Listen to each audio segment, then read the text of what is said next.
bab trigonometri bagian kedua ya. Nah, untuk lebih jelasnya lihat di papan tulis.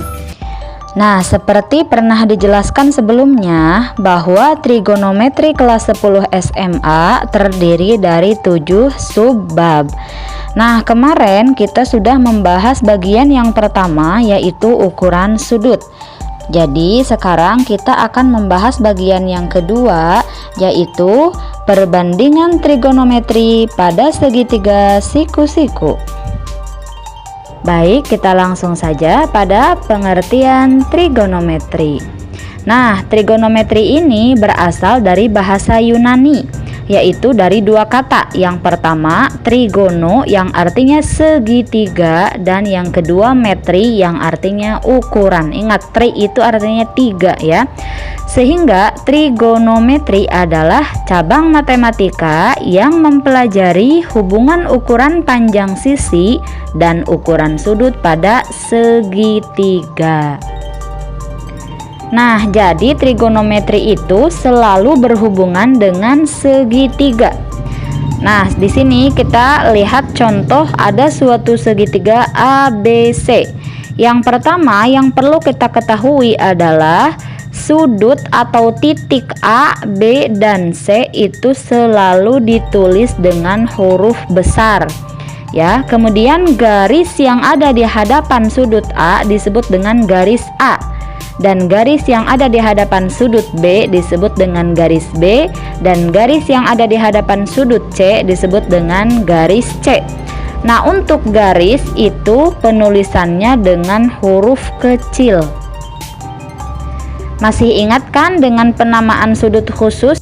Ya, jadi sudut itu biasanya ditulis dengan bahasa Yunani, yaitu dengan alfa, beta, gamma, dan theta. Untuk lebih memahami materi trigonometri, ada beberapa aturan yang perlu diperhatikan, yaitu yang pertama adalah pastikan objeknya adalah segitiga siku-siku. Yang kedua, pilih salah satu sudut sebagai acuan. Ya. Yang ketiga, kita harus mengetahui bahwasanya sisi di hadapan sudut siku-siku disebut sisi miring. Nah, biasanya sisi miring ini yang paling panjang. Kemudian yang keempat, sisi di hadapan sudut acuan disebut sisi depan, dan sisi di samping sudut acuan disebut sisi samping. Nah, perbandingan trigonometri ini berhubungan dengan sinus, kosinus, dan tangen. Apa itu sinus? Sinus adalah depan per miring. Kosinus adalah samping per miring. Dan tangen adalah depan per samping.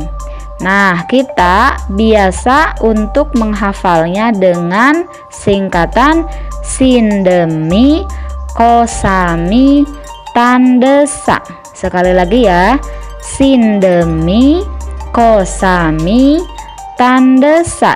Sin sama dengan depan per miring, sindemi, kosami, kos sama dengan samping per miring, tandesa, tangan sama dengan depan per samping. Oke, kita misalkan di sini ada suatu segitiga yang mana biasanya garis horizontal ini adalah garis X dan garis vertikal ini adalah garis Y. Kemudian garis yang miring ini biasanya ditulis dengan R.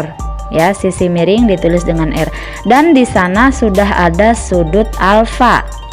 Ya, maka jika ditanya sin alfa, maka kita ingat sindemi. Sin depan per miring berarti Y per R. Kosami, cos alfa sama dengan samping per miring sama dengan X per R.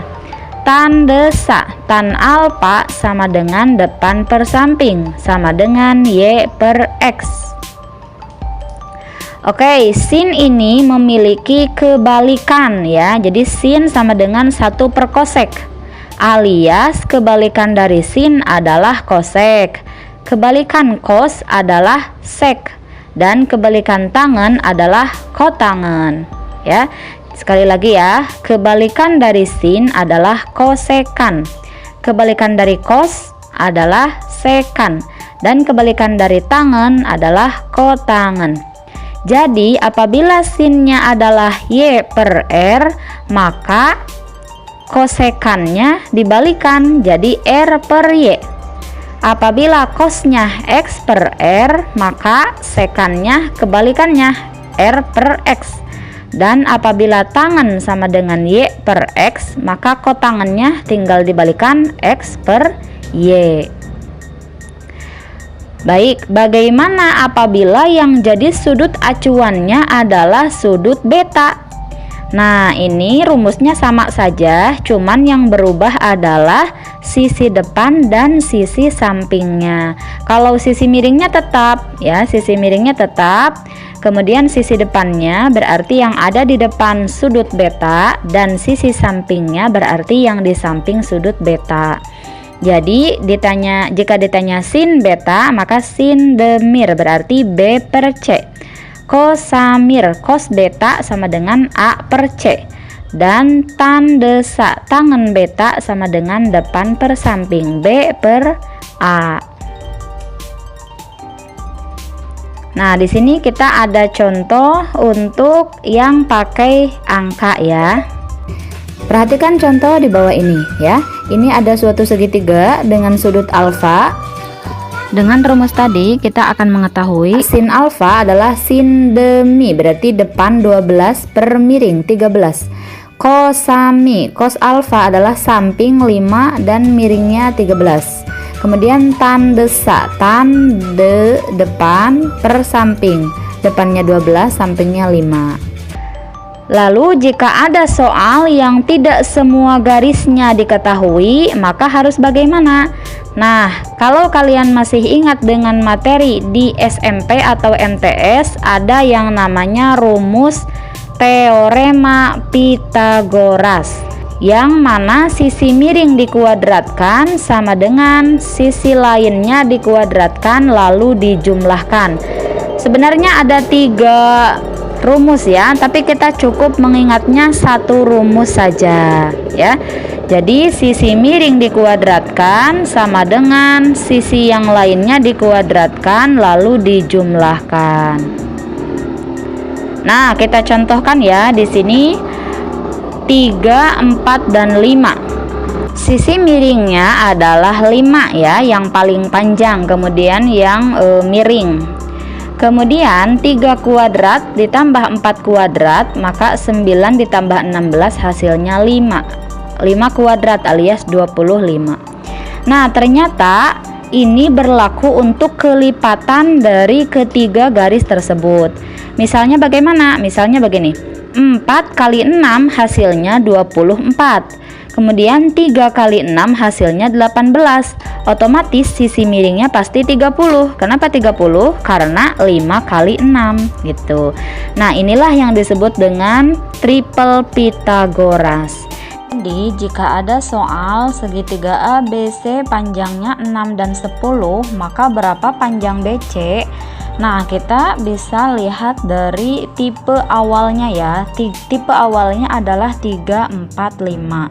3 menuju 6 itu dikali 2. 5 menuju 10 itu juga dikali 2. Otomatis yang belum kita ketahui tinggal 4 dikali 2, hasilnya 8. Jadi kita gampang sekali ya untuk menentukan sisi yang belum diketahui jika kita bisa tahu 4 macam tipe teorema Pythagoras. Ya, tipe yang pertama yaitu 3, 4 dan 5, tipe yang kedua 5, 12, 13, tipe yang ketiga 7, 24, 25, dan tipe yang keempat 8, 15, 17. Jadi kalau kita sudah tahu 4 macam tipe ini, kita tinggal langsung mengetahui saja untuk kelipatan dari keempat tipe ini. Nah, di sini misalkan ada contoh nih. Ya, segitiga PQR yang mana QR-nya belum diketahui tuh. Nah, PQ dan PR udah diketahui yaitu 5 dan 13. Maka kita lihat saja di teorema Pythagoras yang tadi tipenya yang mana yang ada angka 5 dan 13. Oh, berarti tipe yang ke 2 ya. Berarti angka yang belum diketahui atau belum disebutkan adalah 12. Maka pasti QR-nya adalah 12. Kalau tidak percaya, bisa kita hitung dengan menggunakan teorema Pythagoras. Nah, nanti kita bisa mengetahui sin dari P. Sin P sama dengan depan per miring, sin demir. Jadi 12/13. Cos P sama dengan samping per miring, kosamir 5/13. Dan tangen P sama dengan tan desa, depan per samping sama dengan 12/5. Untuk kosekan P itu kebalikan dari sin P. Tadi kan sin itu depan per miring ya, sin demir 12/13. Otomatis kosekannya sama dengan 13/12. Kemudian sekan adalah kebalikan dari cos. Jika cos P-nya adalah 5/13, maka sekannya adalah 13/5. Dan kotangen adalah kebalikan dari tangen. Jika tangennya adalah 12/5, maka kotangennya adalah 5/12. Nah, sudah paham ya tentang materi perbandingan trigonometri pada segitiga siku-siku. Matematika itu Allah bisa karena biasa, maka harus perbanyak latihan agar kalian bisa lebih paham. Nah, ini Ibu sudah menyiapkan latihan untuk kalian coba kerjakan. Selamat mengerjakan, semoga semuanya bisa ya. Nah, dan ini adalah PR atau tugas untuk minggu depan.